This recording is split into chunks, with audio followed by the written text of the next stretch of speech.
This isn't the story of our great-great-grandfather had a distillery and now we're revitalizing it. We've always been there. We stopped making bourbon for 30 years, and now we're back. Hey everyone, welcome back to the channel. My name is Brian Donnelly. I'm an expert in distilled spirits with 9 years experience in the alcoholic beverage industry, and my goal is to educate consumers more about the alcoholic beverages they enjoy so they can make better shopping and drinking decisions. The goal of today's video is to answer one question. Does the best $60 bottle of bourbon come from not Kentucky, not Tennessee, and not Indiana, but in fact the state of Missouri? Because today we're talking about Ben Holladay bourbon. Let's get into it. So the first product I'm going to taste is their flagship product. That's the Ben Holladay Missouri Straight Bourbon Whiskey Bottled in Bond.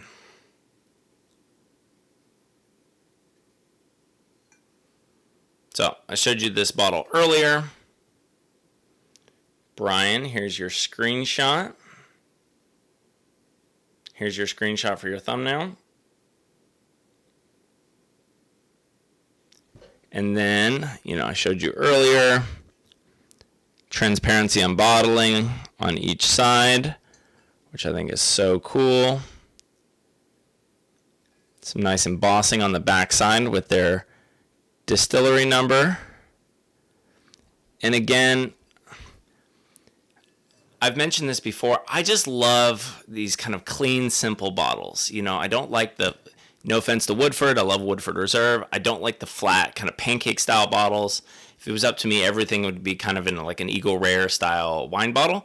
And I really like this. It's clean, it's simple, but it's like practical. Like it's super easy to pour yourself, a glass of bourbon from it. And it's also super easy to, organize if you have a shelf of a lot of bottles. So I have a brand new bottle here.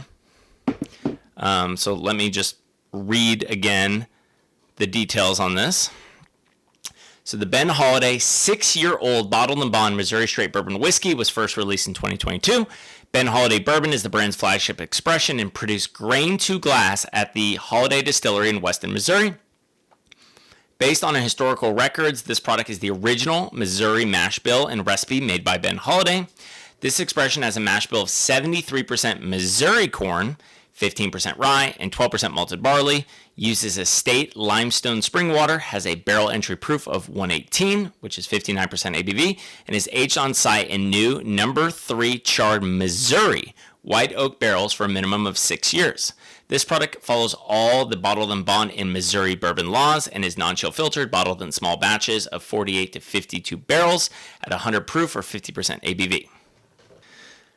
So again, when it comes, you can already maybe tell that I'm a fan of this brand, and I think this brand has huge upside. And so when you start talking about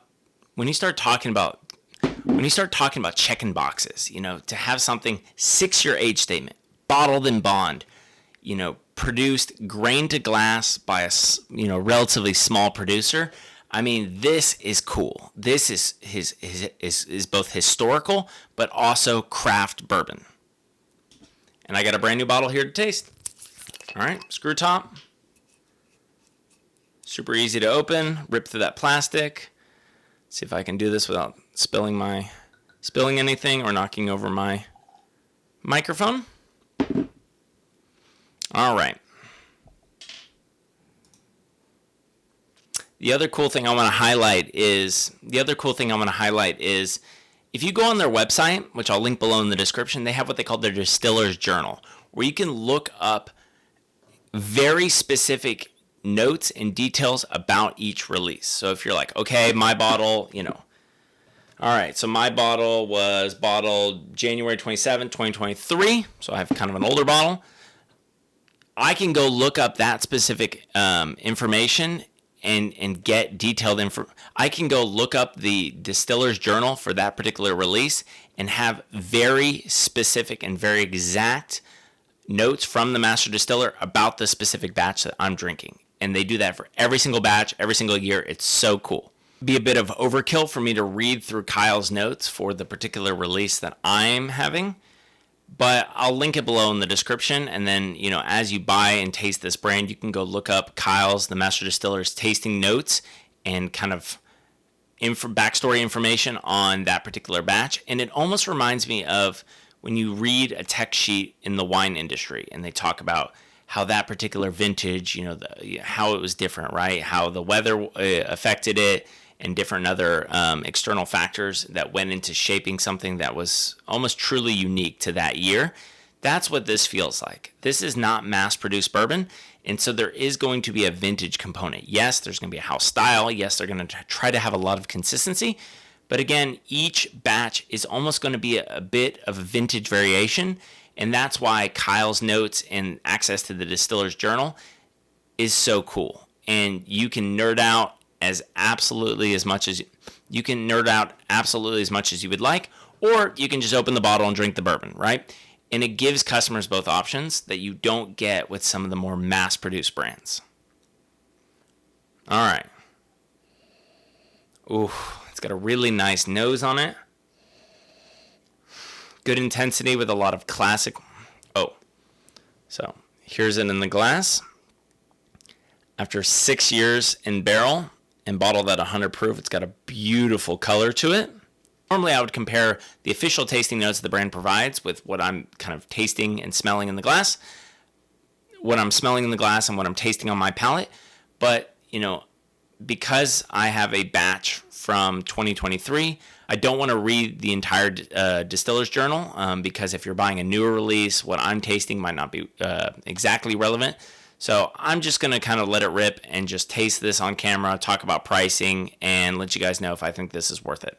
So, beautiful color, beautiful nose. Again, this is 100 proof. This is the first thing I've had to drink today, so I'm going to take one small sip, let my mouth acclimate to that 100 proof, and then on that second flavor, or maybe on that second taste, I'll be able to talk through the flavor profile on the palate.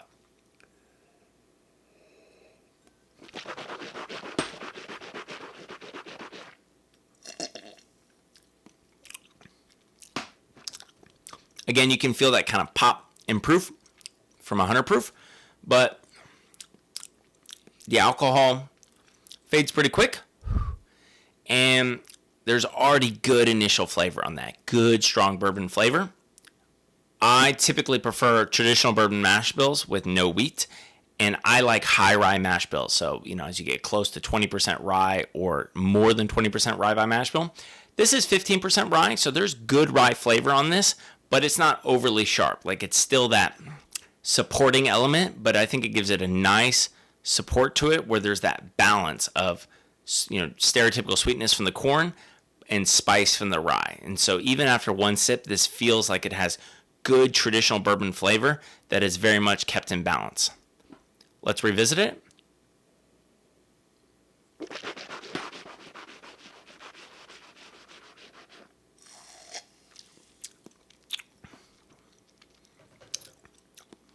Oh, see, on that second sip, it's all flavor. The heat from that 100 proof isn't hitting the palate as hard. There's a little twinge on your cheeks, but it fades so quick. And this has just really good, really strong bourbon flavors.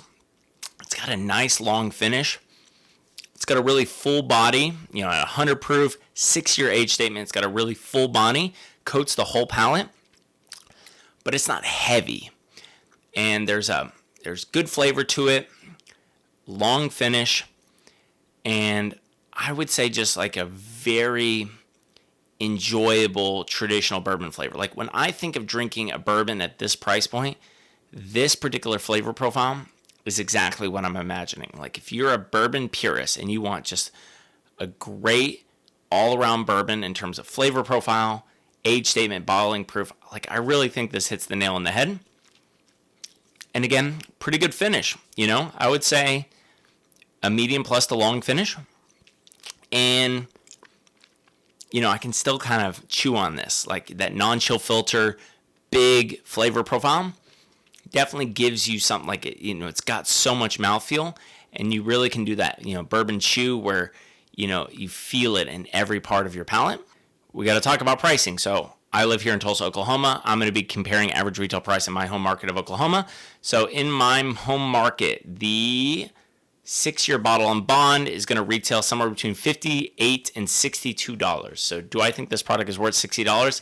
You can probably guess it. I definitely do. I just think everything that this brand is doing, they're doing the right way. and this brand seems to kind of fly under the radar. Like, I don't think it's quite blown up yet on, perhaps a national level, which is great. And I think it allows them to build the brand in a sustainable way and kind of to build the brand in a sustainable way and allow them to level up their production in a manageable way.